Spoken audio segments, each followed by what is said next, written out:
Hello and welcome to another Raggy's Beers, Wines and Spirits review. Another fantastic day in October, and so I thought let's crack open a golden ale, because golden ale is more for summer days than winter days, but well, autumn days as it should be. So this is from a Blue Monkey Brewery, and it's their celebration ale, their 10th celebration. It's golden ale, gluten, 4.7% golden ale. I don't know where I got the gluten from. So, 10% birthday beer golden ale, brewed with Vienna and Munich malt and citra hops for a well-balanced tropical taste and aroma, then dry hops for an extra hit of flavour. Brewed and bottled in the UK. Well, yeah, brewed and bottled about 5 miles away. So, let's crack it open.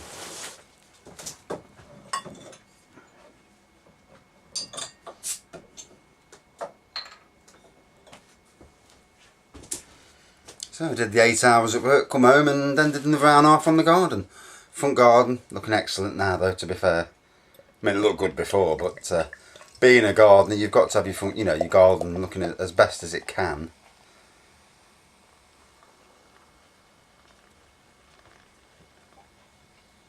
Although we're in for a strange, with the summer we've just had, we're in for a strange autumn. Grass is growing will be growing a lot faster than what it has done. Still quite warm weather, obviously today it's like 17-18 degrees, and at night it's only going down to like 10, 8, 9, something like that. So we're in frost territory yet. It's usually first week of November, but the late summer season has been very, very gone over very quickly. I've got some sedums at work and it took a long time to come out in flower because of the weather, the dryness, and the flowers, and they've gone over very quickly, and it's all down to strange weather. So getting back to beer, so lovely golden colour, plenty of carbonation, lovely white head. So, happy 10th birthday, Blue Monkey. I've been to their Blue Monkey, Charlie!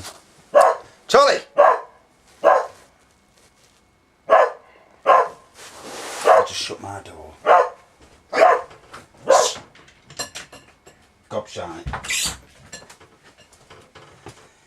He stood at the door barking. Oh dear, dogs. So yeah, I went to Blue Monkey's, Christmas. They had some do at their place, and it was chuffing cold. They had a tent outside, absolutely crowded, good amount of people there. Although some people took to having a wee round the corner, and obviously that didn't go down well with the Blue Monkey bosses, because they were getting complaints, which you can understand. I mean, but I think the toilets just weren't enough toilets, so people just went outside and had a wee. Big fan of Blue Monkey beers. They make some great beers, and it's only a little industrial unit where they make them, and I presume they bottle them there as well.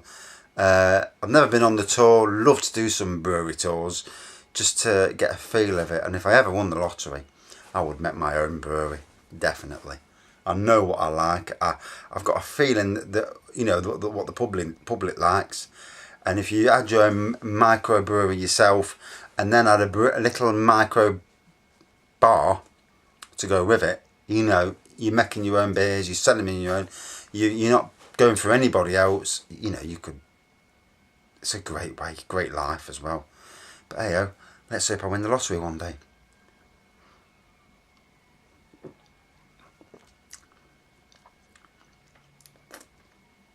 Straight away, quite a nice flavour to it.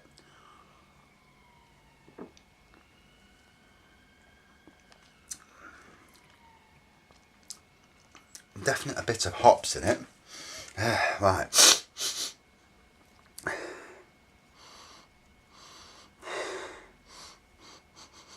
So, can't smell a lot on the nose. Slight hops in the background, but the taste, pretty decent taste. What did it say? I don't know if it's getting old or what, but I'm so forgetful.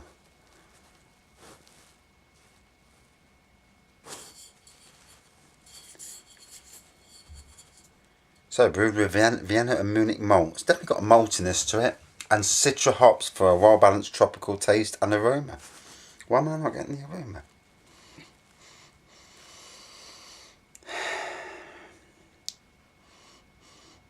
I can smell the Citra in the aroma, but it's very faint. Unless I've got a blocked up nose after being at work all day.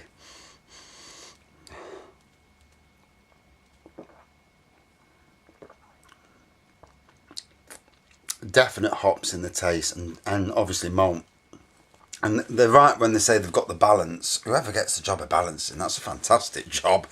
Yeah, the balance between both. There's not one doesn't kill the other off, which does happen in a lot of beers, you know. I had a hot beer the other week. I can't remember the name. Oh, what was that company? It was Berlin or something. And it was the hoppiest beer I've ever had in my life, but it was too strong. The hops, I'd never want to drink it again. It was just too much. And yet I've had other beers that are supposed to be hop beers, and you drank it, and it's called, like, one was called Hop Bomb. Drank it, and I couldn't taste the hops. They were so faint, and when it says Hop Bomb, you know, you expect, you know, something that's going to really get you, but it didn't.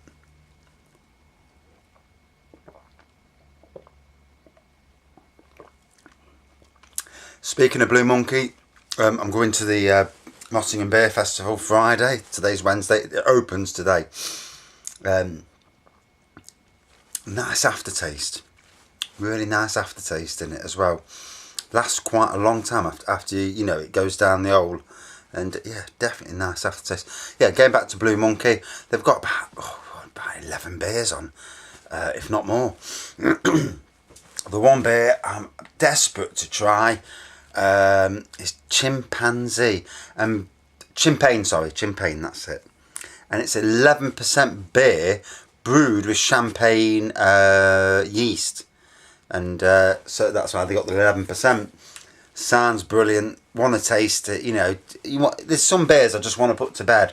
And I did a video with 30 different beers that I'd like to try at the festival. Whether I get anywhere near that, well, that's another thing, because, you know, you get about 12 in and you're battered. You know, try even a third of a pint. Try and do loads of different beers. All them, you know, especially beers you've never tried before. It hits you like a brick. So I'll have to have a big meal before I go out, and when I'm there, pay the overinflated prices, and slightly overinflated, and get some chips and whatever down me halfway just to eat up the alcohol.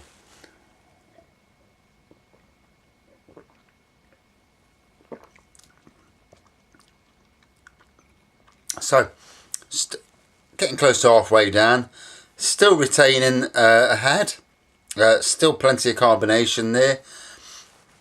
Very nice beer.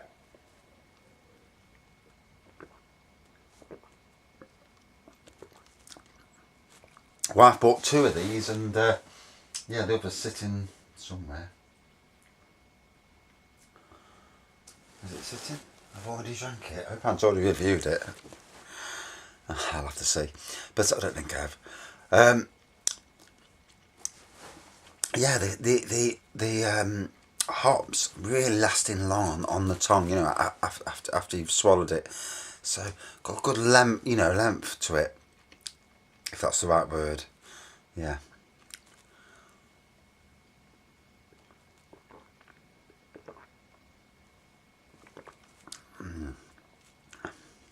Yeah, Blue Monkey, everything's monkeyish in there. So, but like most breweries these days, they've also diversifying into gin, and it's easy to understand why.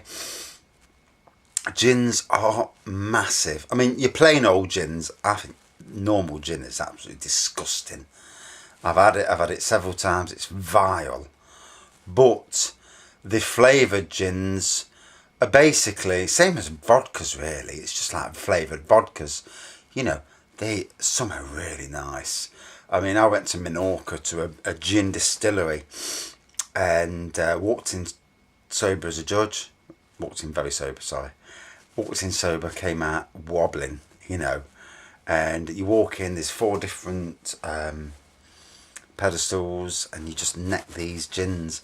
And I can see why gin has took off massively. And because obviously the varying range, it's not just like whiskey, where whiskey it's malted, smoky, peated and all that rubbish.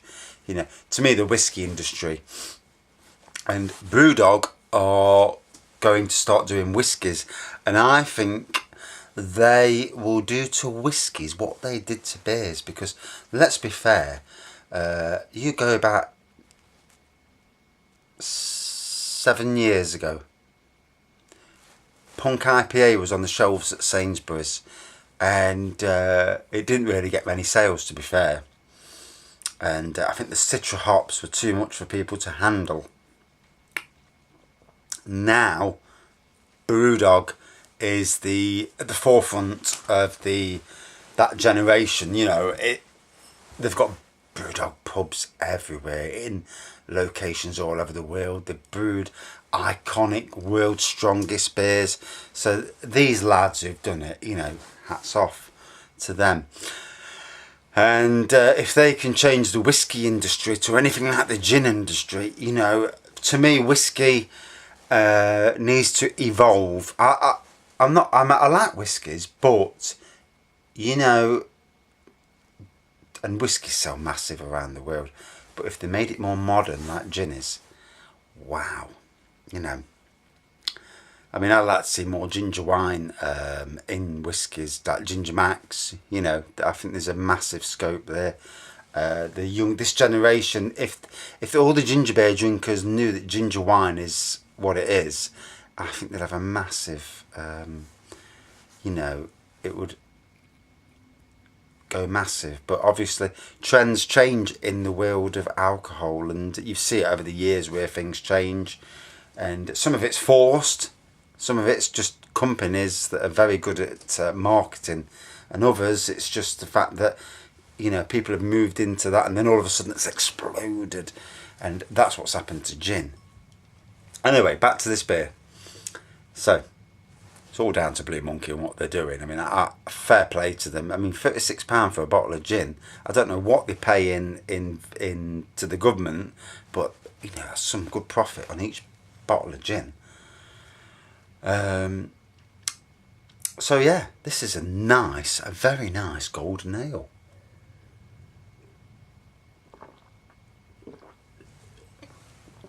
Oh, that went down a treat. 4.7%. Yeah, it tastes like a 4.7%. It's nice.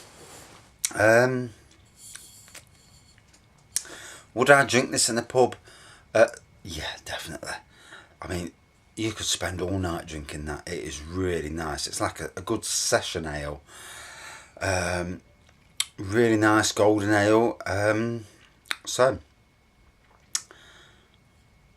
score out of 5. Is that the name of it? I am 10. Happy birthday. So, yeah, 10th birthday beer, golden ale. So, yeah. That's just for my purposes later when I try and remember the name of it. So, out of 5. It's getting hard. You know, the more you get into the beers, it's getting harder and harder to give a good review score, but being fair to the beer, but being fair to all the reviews that came before. And I'm now on 200. This will be 210, I think. So it's massively amount of reviews. I'm going to give it a 4.5 out of 5. A really, really nice golden ale. You know, went down a treat. Good taste. Aroma, maybe not so great on the aroma. But that might be my nose at the time, you know, this time of day. And the fact I've just mowed the garden and all the grasses have come up, so yeah, might be distorting my aroma buds, as it were. But yeah, really nice. And I'm at 15 minutes, so I better shut up talking. Thanks for watching. See you soon.